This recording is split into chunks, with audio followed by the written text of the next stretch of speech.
Welcome to Scrolling to Death. Today I have a repeat guest, Cath Knibbs, who is a cyber trauma expert from the UK. Welcome, Cath. Thank you for being here. Well, I'm going to say good afternoon, good evening, good morning, depending on when people see this. But it's late afternoon, early evening for me. So yeah, I think good morning for you. Good morning for me. Just my husband just took the kids to school, so it's quiet. So how have you been, Cath? What's going on with you? Things are quite busy in terms of finishing off my PhD at the moment and really just getting more and more book ideas in terms of what I've been asked to do and being approached by people. So yeah, busy as always, as well as being in the office. Yes, right. And your Instagram has been other level. I don't get it. It's really resonating. I have many people sharing your videos with me, and I'm like, I already know Cath. I already interviewed her, guys. I don't know what to do with this. So let's move on from that. Okay. Well, it's reaching a lot. Your message is reaching a lot of people. And so that's good. So today I'm going to cover with Cath a scary and complicated topic, and that is child sexual abuse material. So we'll talk about what is it? How does it happen? Can we avoid it? Lots of questions. But first, let's just start with Cath. What is child sexual abuse material, aka CSAM? Okay. So, well, I mean, the thing is, it does have lots and lots of acronyms. And what we're really talking about here is images of people under the age of 18. Now, we say 18 because around the world, that's usually the legal definition for adulthood. Whether that would cover vulnerable young adults who might be less than 25, legally, no.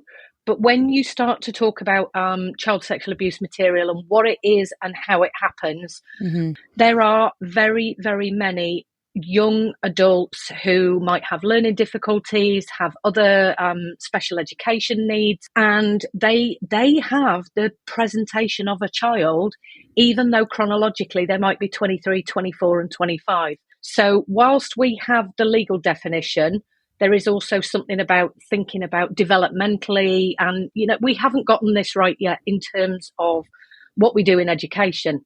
So to go with the definition, it's any image of a child who is, it used to be called sexting, then it was youth-produced images. We've gone through so many variations as to what this actually means that we had an organisation in this country, and we will get round to the organisations, but the IWF in this country, that's the Internet Watch Foundation, were talking about self-generated content, and the move to what we're now going to call first-person produced content is going to be used. The difficulty with that is it starts to move away from this idea of sexualised content. Now, the thing about child sexual abuse material is it is classified around the world by the companies that can remove it in three kind of ways. They grade it in terms of what is being shown. And I think you've been talking about this on your podcasts and in your reels and so on. Children who share images where they're in their underwear still gets classified as sexual material. But also it gets into a very, very difficult space of nomenclature, of being able to identify what was actually happening in the image. And we often only see it in the perspective of when the child shares with another person or is asked, as I see it, is coerced or asked or told to share the image. Right. But not when parents share images of their children in underwear or swimwear on the side of a swimming pool, which we know is also used by perpetrators of crimes against children in the same manner. Now, I know that wasn't a straight answer. I'm fully aware that this is a territory where we can finger point, and I don't want to do that with anybody because sometimes parents are unaware as to what it is that they're doing. Sometimes, and I'm aware that you've recently talked about this, there are parents who use their child's development and allure to child predators in order to make bank, basically. Yeah. And Sarah at Mom Uncharted covers that child exploitation topic very well. I touch on it here and there, but I point people to Sarah because that's all she talks about. What's interesting is your differentiation of first person produced content. So that's photos being shared by the child. Would be child sexual abuse material. So if a parent shares a photo of a kid in a bathing suit or in the bathtub or something like that, and then it gets stolen and placed on a website. What would that be called? That's not child sexual abuse material. So this is that murky water. Yeah. And the way to think about this is to really talk about who collects, uses these images and what for. Okay. So this is the difficult bit if we talk about that. There are, and it is primarily men, so this is not a sexist comment that I am making, primarily men, and those are young men all the way through to the older man in terms of the stereotype. Men will collect these images for a number of reasons. Some of them might be to trade them. And I talk about this in one of my books. It's a little bit like Pokemon cards. People will trade them to say, what have you got? Is yours better than mine? I will, because we're all looking for, I don't know, if you're into Yu-Gi-Oh! Many years ago, you're looking for the Blue Eyes White Dragon type pinnacle card, versus some people who collect them for their own self-gratification. I'm sure I don't need to explain what that means. There are people who collect them to use them as an entry ticket into finding more disturbing material. And quite often we tend to see this as conversations that take place about people who have this material being on the dark net, and that isn't necessarily true. But the thing about these images, in most circumstances, law enforcement are not allowed to hold and own these images in order to get into those particular spaces. So think of it as a seedy nightclub. Right. The law enforcement are not allowed to own these images. So usually having these images means that you're not law enforcement, and therefore it can be an entry ticket into some more disturbing spaces online. So you would clarify whoever it's shared by. It's what it's being used for, who it's taken by, Yeah. You mentioned the dark net. And I think a lot of parents who are listening might think that these images do end up somewhere you would never find. You don't know how to get to it. But I heard a story from the UK. A 15-year-old boy came across an Instagram page that was in their story linking to a WhatsApp chat where they were sharing daily CSAM images. So it's not as far off and in this seedy area that we think, right? It's in WhatsApp, and it's where does this live? Liken it to a rat. Have you heard this sentence? You're never more than 6 feet away from a rat. No. Well, it's maybe maybe it's a UK thing. Probably because of the plague. A ram? But rat. A rat. Okay, a rat. Okay. So if you think about the space that we have in the, and I'm doing air quotes, online world, there are these varying levels into which people can frequent and do their daily business. Many people have an idea that this dark net, this dark web, is just for illegal activity and trading this kind of material, and that's not necessarily so. A lot of the material that is reported to the organisations such as the IWF, and I will go through these in just a second, the IWF, InHope, NECMEC, ICMEC, and some of the organisations that are underneath those organisations by name, they tend to have URLs, this is websites, reported to them that host lots and lots of images. So if we just go with some figures, and again, this episode is one of those you might need to take a couple of breaks from and have a cup of coffee, or some people might choose wine by the time they're done with this episode. Yeah. In one of the reports, so I think it was 2022, NECMEC, which is the National Centre for Exploited and Missing Children in the US, received 80 million reports. Now, many people go, wow, that is a lot of reports. Those reports are about websites, and on those websites are hosted thousands of images and videos. And it starts to become incomprehensible when you start to think about the number of children, the number of victims, the number of people that are trading these kinds of images. And those URLs that are reported are what we tend to call static websites. They're ones that exist. What we don't have numbers of are the live streamed events of this type of material taking place, because they are, as we're doing now, we are live now, and when we're finished, Nikki, we will be off here. Right. And unless there is a way to get into our meeting, we're here, we're done, we're gone. And that's probably the most difficult area for law enforcement to follow. And that is one of the areas that does have, for me, the most impact and the most worrying statistics going with it at the moment. Mm-hmm. So in this space that we're talking about, that would be places like Zoom or Teams or, the live streaming WhatsApp. You can do live streaming on many of the social media platforms. And on the back end of the social media platforms are spaces where people will have this material. And this is where we start to get to that really polarized and emotive subject matter. One that's really difficult to wrap your head around when you start to look at this end-to-end encrypted service. Right. Facebook Messenger.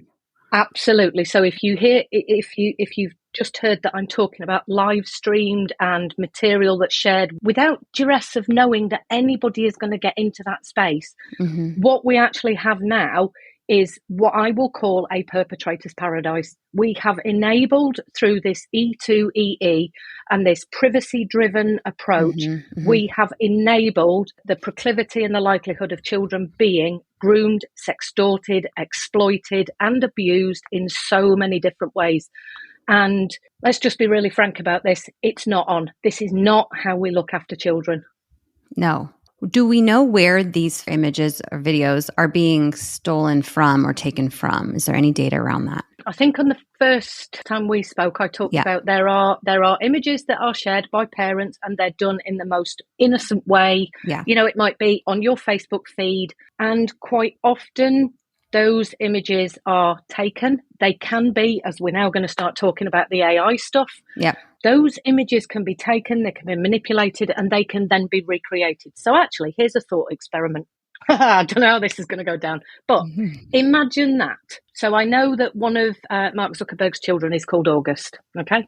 Okay. So what would happen if somebody had an image of August outside of the family home? Because if you watch Mark Zuckerberg very carefully, his children are always taking images from behind or so on. Yep. But in the public domain, there are CCTV cameras, there's people with cameras. But imagine for a moment that image was captured and a perpetrator decided to use an AI-driven program, piece of software, and create something that's abhorrent, that's about child sexual abuse, and to then use and trade that image. I wonder how long it would be before Mr. Zuckerberg changed his mind on E2EE.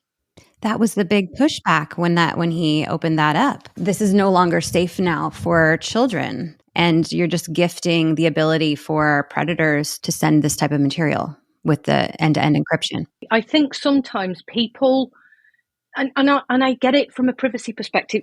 I do write about privacy and people's... For adults. There is this thing about there are ways and means to still scan and detect this material. And that's what the IWF and NECMEC and all the other organisations have created, this kind of hashing technique and the way that they can identify that material.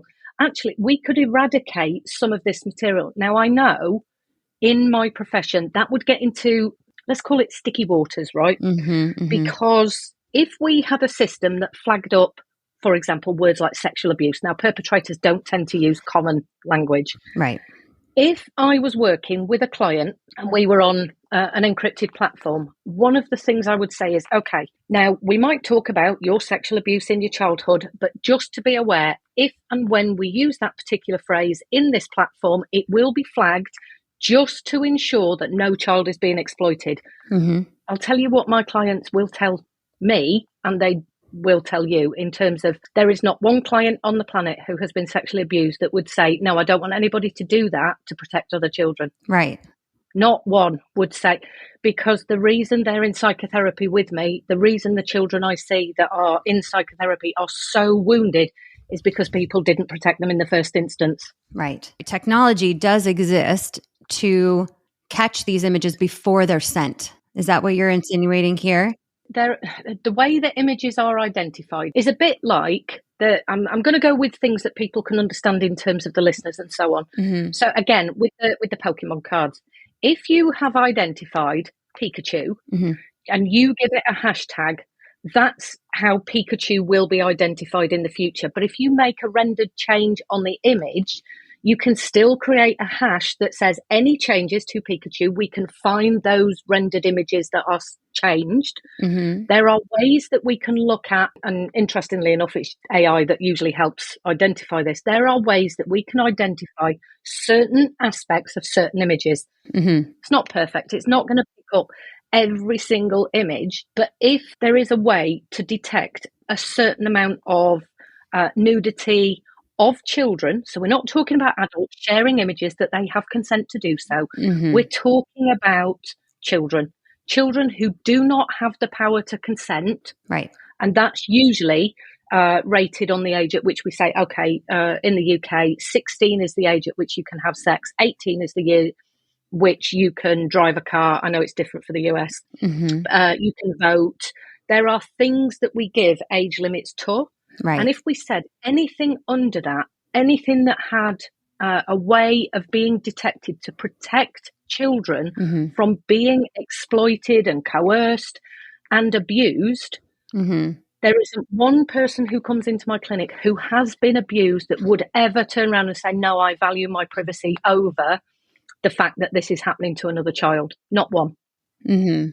But the general public may push back that certain people may say, I don't want all my conversations being monitored, no matter what. That's the polarized place. There is this thing about, and of course, and this is to do with humans. I totally understand this. Privacy is very, very important to all of us. Mm-hmm. And not all of us are gifted that process throughout our adolescence or our childhood in terms of public changing rooms at school or when you go to do swimming or whatever it is. Mm-hmm. There is this thing about not all of us are gifted space to be private, but also there is an element of, and how would it be if your choice to protect, and I'm thinking here the big tech giants, okay, your choice to protect mm-hmm.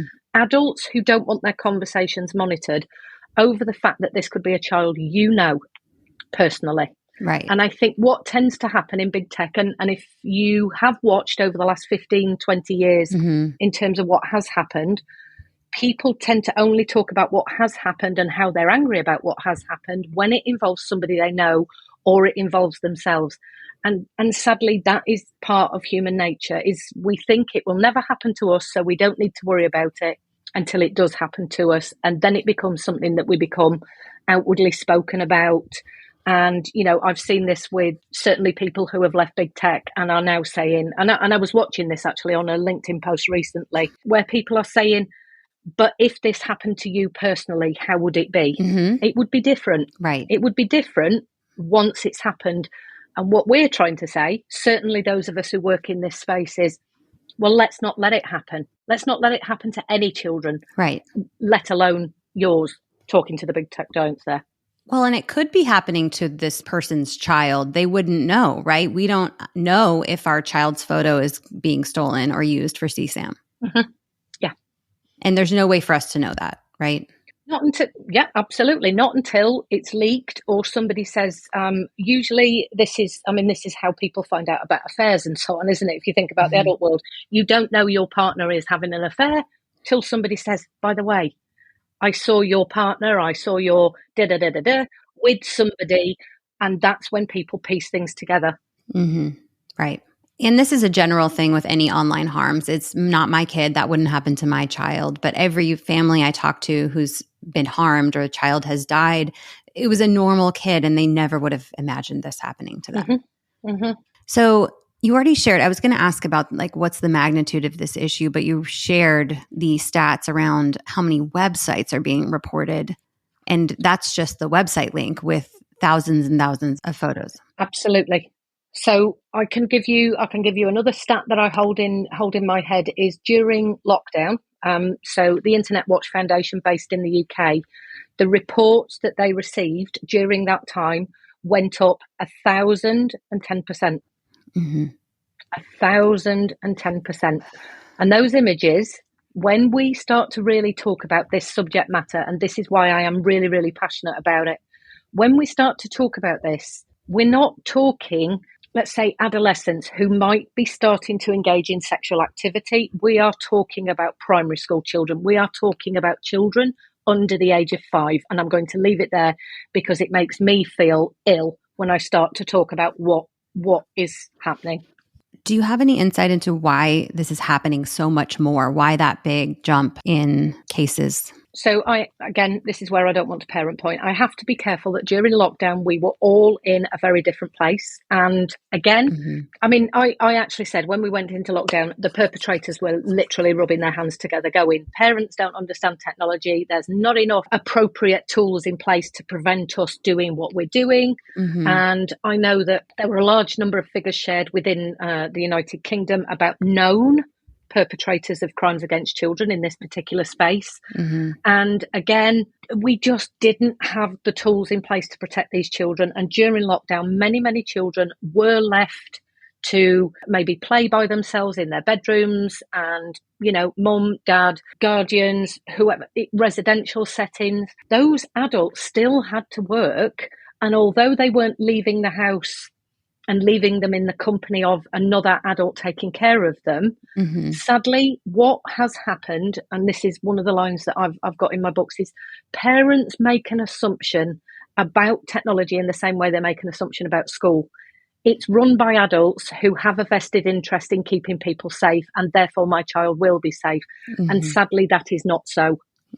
And the perpetrators are in such a unique position at this moment in time. They have been for 27 years.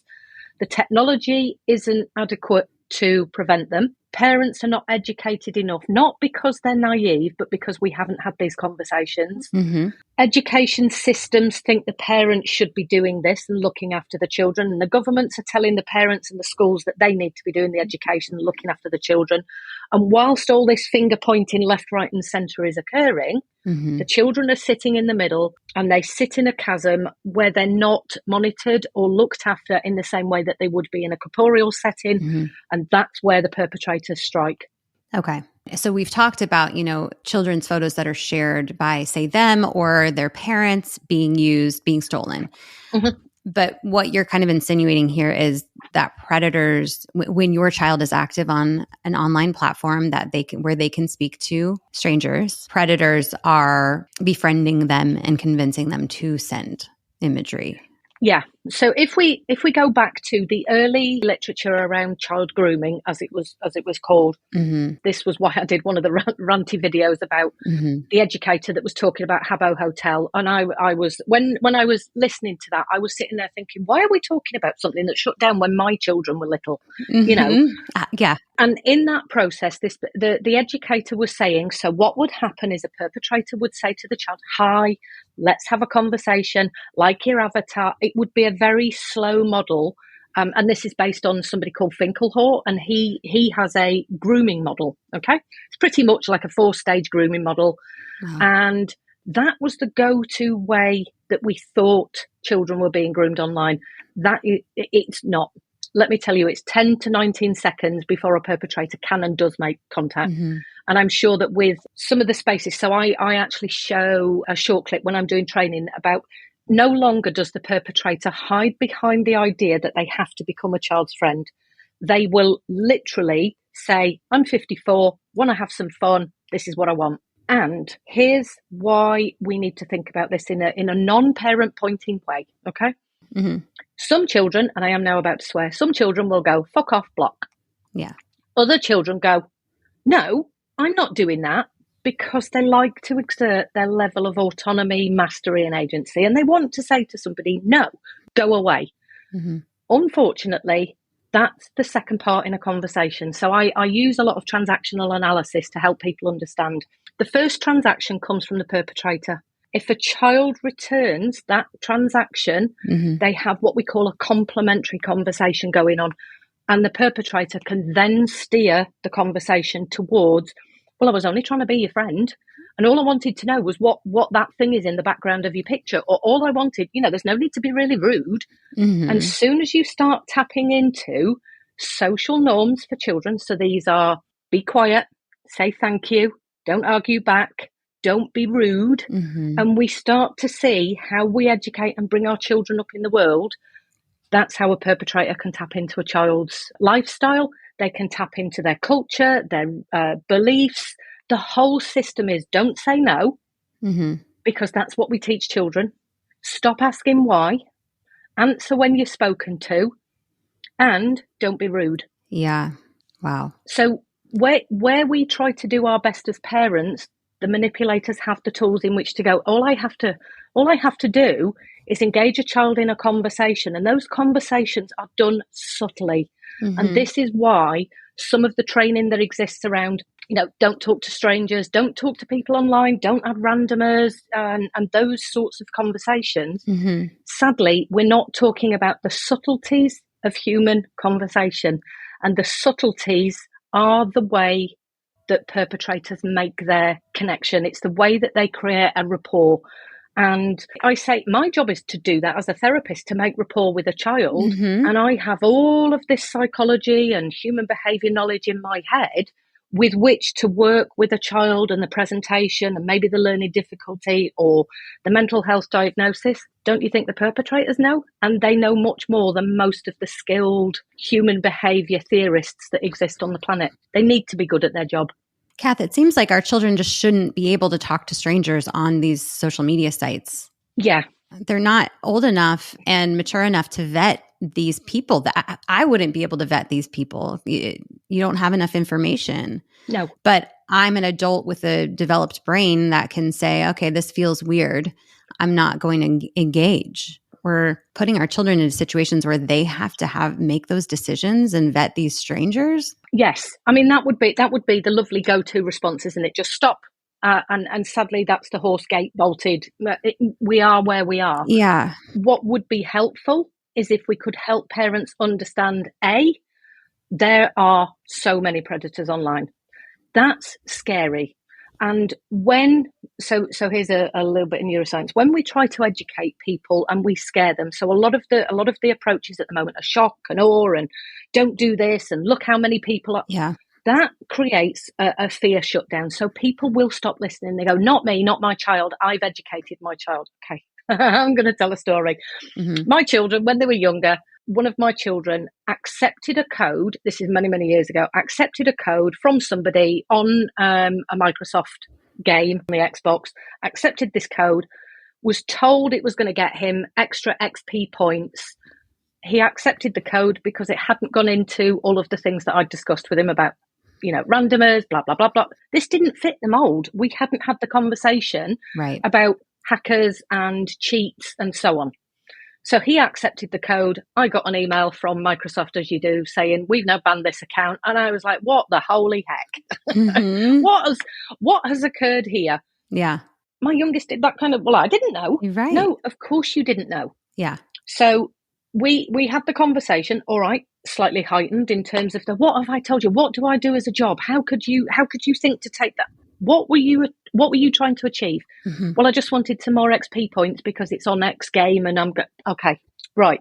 Let's start to talk about what people do online and how they know. Now, I'm lucky. My children have literally had somebody who has not been off their case since they first went into technology. Mm-hmm. But, and I'm doing a big but, they weren't surrounded by the number of social media platforms that now exist for under 10s, right?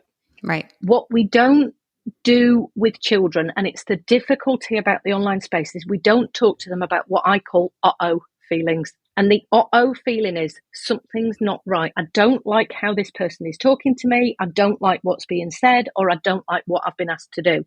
Mm-hmm. That uh-oh feeling leaves a child with a conflict. If I say no, I might be in trouble. If I say no, then what will happen, because this person has said that they're going to tell my mum that I've been on, let's go with Omegle because it doesn't exist anymore. So I know that lots of children have been on Omegle. Mm-hmm. And if I said no, that person says they'll tell my mum I've been on Omegle, or they said they're going to tell my teacher that I've been on Omegle, or Mm-hmm. I could get in big, big trouble. And shame and uh-oh feelings go together. And we're not teaching children a way to recognise the uh-oh feeling, because we're not in touch. And this is the adults that I work with in the world, we're not in touch with our feelings. We're not in touch with our sensations. And if you're listening to Abigail Shrier at the moment, then I'm a crap therapist and all we're doing is talking about feelings. Mm-hmm. But actually, this is why it's important. we need to talk about feelings, because one of the spaces where children get exploited the most are where they have vulnerabilities. So the LGBTQIA, the special education needs, the learning difficulties, and certainly neurodiversity, because neurodiversity doesn't always pick up on subtleties. This is where I think we've let down a generation of children, because we're doing the don'ts, we're doing the do's, and we haven't talked about what happens in between, because that's where the subtleties take place. And like I said to you, there's the children at one end that go, nope. Right. They're at the hard, rigid, not happening. Right. Then there's the children who want to get into a conversation because maybe they live in a house where there is chaos, and the only way they can exert their feeling of power is to argue with somebody on the internet. So how do you have that conversation? How do you teach your child to, notice that and come to you? One of the chapters in my sexual harms book is called Don't Tell Me How to Parent. And I have found that actually in terms of the Instagram and TikTok posts, there's a lot of people saying, don't tell me how to parent. Don't tell me not to take the phone. Yeah. I'm trying to give a bit of education, because actually if you take your child's phone and you create a space of shame and authoritarianism, you will find your child doesn't come to you with problems. Right. And usually authoritarianism and punishment is done from a place of, I feel this is difficult. I don't know what I'm supposed to do as a parent. I need to exert some power because maybe my childhood wasn't so great, and this is my opportunity to be powerful. Yeah. And we don't necessarily see this. And this is why I keep saying it's a top-down and a bottom-up problem. When we've got people in government who are also not in touch with trauma, what happened in their childhoods, the way that we behave as a society, then we're not going to be able to educate the children as well as if we were more compassionate, empathic, and connected. Sadly, we're not. The world is as it is. We are polarized, and we certainly have these it feels like two camps of, I'll be a touchy-feely liberal, I let my children do whatever they want camp, and then I'm not letting them do anything. They're not going on devices till they're, 25. And in between, the children who get the media literacy, also the emotional literacy. And this is why we have to tie everything together, because the CSAM clients that I see, certainly the ones that we're now calling technology-assisted child sexual abuse, so TACSA. Okay. These are the ones. So in the United Kingdom, this is a new term. So not just sextorted, not just abused. What I can tell you is the impact of recognition that they didn't understand the conversation that was taking place is the reason they were exploited. That is a really, really hard journey for somebody to go on as a self-development about. I didn't have those tools. I didn't understand adults conversing with children who were manipulative, if we think about the perpetrators, manipulative, coercive, and they met the needs that weren't being met elsewhere. So those feelings come in really, really when you're tiny. Yeah. And so what does it look like ideally to introduce a device to your child in a way that's safe? I mean, do you use a device created for kids like the Bark phone? Where you can monitor every conversation? Do you just make sure you're checking in with your kid every day? And what's the ideal journey if there is one? Yeah, I'm going to kind of give away the age of my children here, but let's just say they're as old as the internet. Okay, so when my children were under 10, we had a conversation. The X, whether it's the Xbox, the computer, the device, whatever it is, goes in the living room. And you can go on it when I'm pretty much loitering in the background. So I would be cooking the tea, doing whatever I was doing. But I spent a lot of time watching my children doing what they were doing. I also played the games. I got involved, mainly because I'm a geek and a techie. My children's early introductions to the internet were on websites like eBum's World, where it was very, very popular, very silly memes. I could probably reel off Magical Trevor to you now without a blink, and kind of thinking about me taking an active interest. Now, that's the same as a parent who goes to a football match, soccer as it's known in the US, and you stand at the side of the pitch, and whether you understand the game or not, you are there present with your child, and you get a kind of inclination as to what's happening. And I tend to use football as a good metaphor, mainly because of David Beckham, so I can talk about David Beckham. Yeah. When parents say, no, it's okay, you go on your device and go out of the way, that's where a child doesn't feel included. And it's why I bring so many of the parents into my office and we play the games and we talk about the games. Mm-hmm. But certainly under the age of about 10 or 11, and this is to do with brain development as well, is you want to be having a presence and watching and listening and then having a conversation with your child, as I did with my children. How do you know who that person is?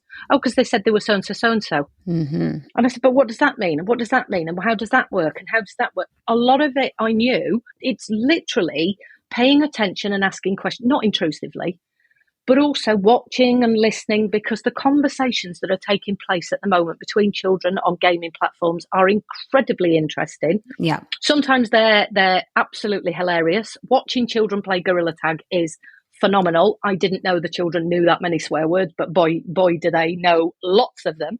Yeah. And then, for example, there's a good example, actually. If your child is using a VR headset, cast it to something. So cast it to your television. Mm-hmm. Yes, this is going to interfere with your normal daily routine if you're watching a daytime TV program. Mm-hmm. But again, this is about your interest in your child's safety. Conversations afterwards are probably the most helpful thing. And I know that there are devices on the market like the Bark phone. There's platforms in this country that are being developed. So we've got GoBubble, which is a social media site that children can use that's very, very secure. There's another one beginning called TingMe. That lots of people are trying to provide those spaces. Yeah.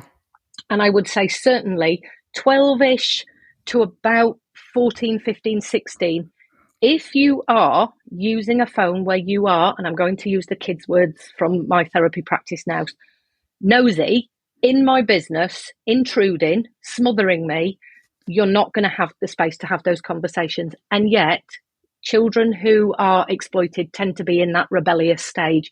So it's always a fine balance. Mm-hmm. And my children, when they first said, can we have a computer upstairs?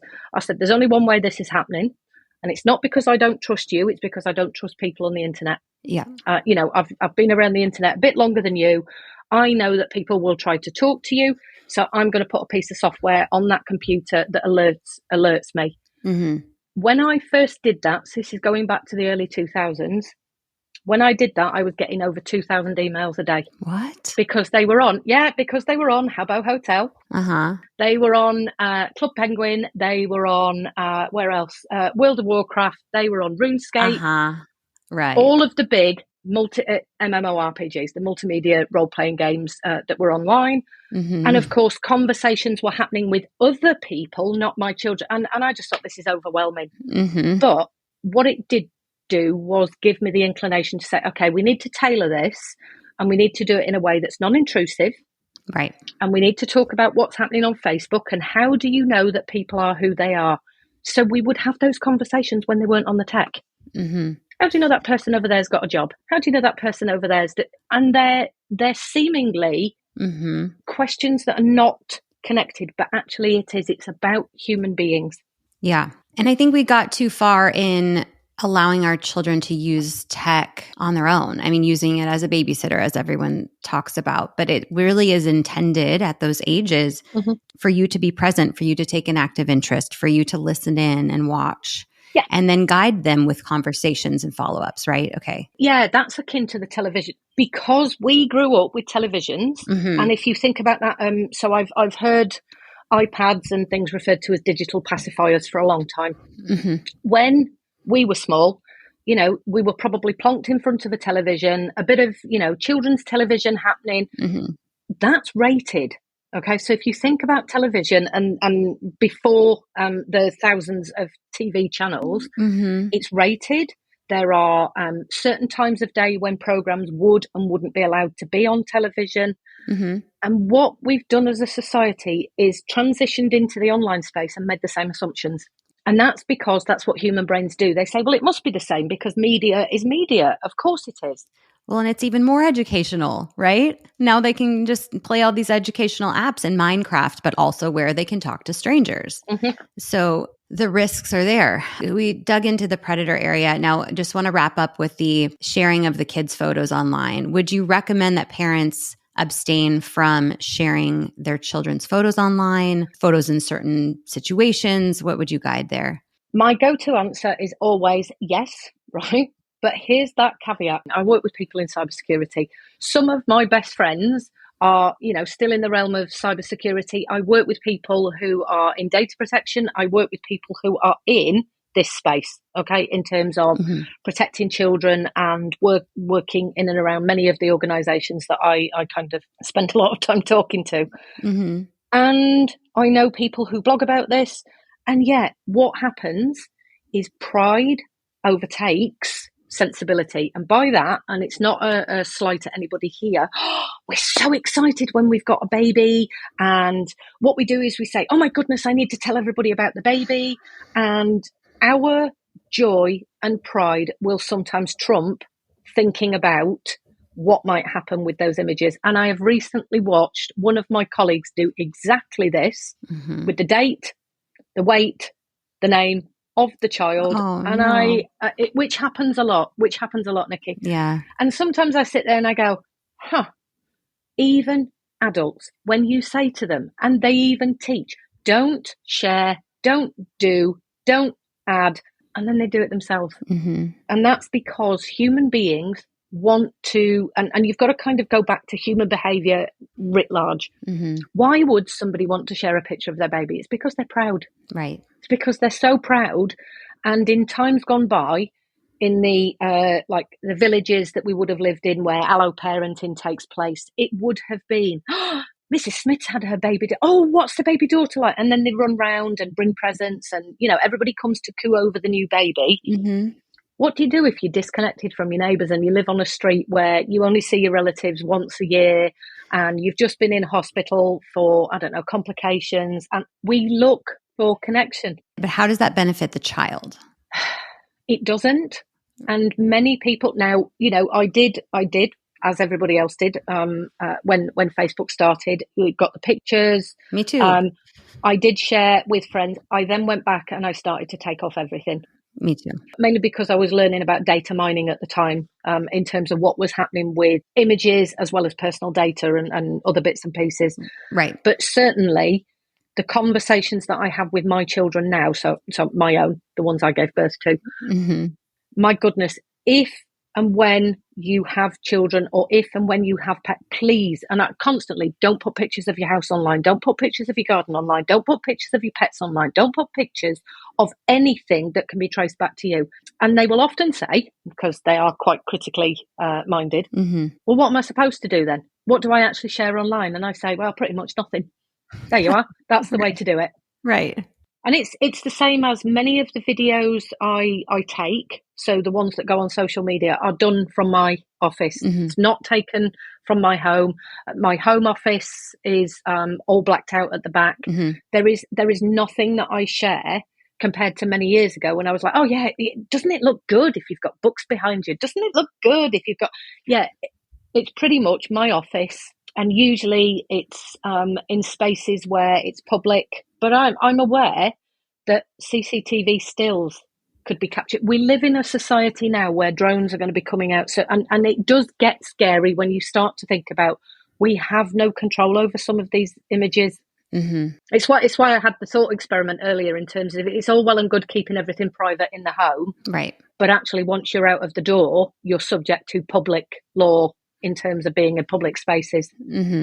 As an adult, we can decide what we want to share about ourselves. And there's a lot of personal information that people share. But I hope that parents think more about these risks around child sexual abuse material, but also personal information sharing, creating digital identities for our children, all those things that I've covered in other episodes. But for today, I hope that parents just think a little bit more critically about sharing their children's images online.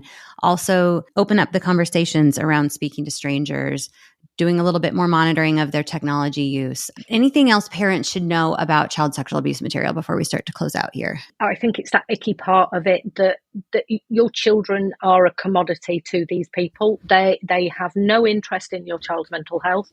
They have no interest in your child's welfare. What they do have an interest in, you would not like to know. And quite often that's the conversation that I will have with adolescents in terms of, it's not about sharing an image with your boyfriend, girlfriend or partner. It's about who might get that image and what they might use it for. And that thinking starts to make you think about, actually, would I want somebody to be, I will be very frank now because it's towards the end. Would I want somebody to be masturbating over the image of my child? No. So maybe don't put it in a place where somebody can get the image in order to do that. And Cath, is it true that most of the images stolen from, say, a parent's profile are by people that we know tangentially?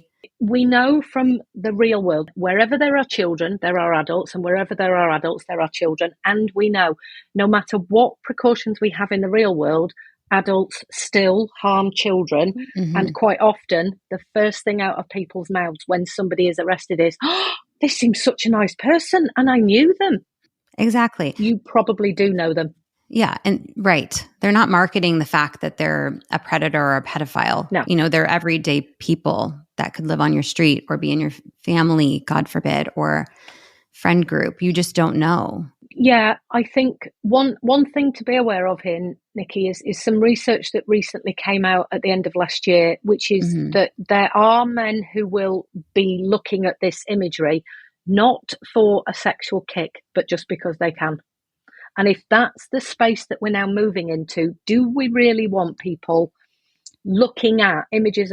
And again, it's done so naively. You know, schools that take pictures of children when they're at a swimming gala, and you know, really thinking about what children are doing is quite innocent more times than anything else, apart from situations that I think you've talked about where people commodify their own children. But in most cases, we don't want to think about our neighbour next door or 2 doors down or 15, however we kind of perceive it. We don't want to think about. No. In the olden days, it used to be the vicar, wasn't it? The vicar, we don't want to think that somebody does that. No.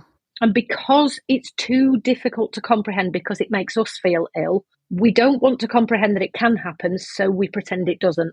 And sadly, that's the thing that we're now getting to understand. And lots of the organisations that deal with this material frequently are, I would say, after 25 years, they have got very impatient, they've got very cross, and sadly, it feels like they're now starting to tell parents off, you should not be. And actually, let's start to talk about it's the adults that should not be. We get the message back to front so often. But I'm hopeful that if parents hear something like this, they will be more careful. They will have these conversations. Yeah. Yes, it's uncomfortable, but I hope that parents listened with their eyes wide open and with their heart open. It's important that we protect our children over our pride, right? And there are many variations of how this can be done. You can make small adjustments to what you're doing to help minimize the risk of this happening to your child. I think we have to, Nikki, because the tech giants are not going to do it until there is that big thing. We have to, as parents, and the bit that's anger-inducing, I suppose, is we should not have had to. It should have been one of the safeguards that was in place right from the outset, and it wasn't, and we're now where we are. Well, our kids are products to these big tech companies, right? They're for sale. These big tech companies are making money off of each of our children.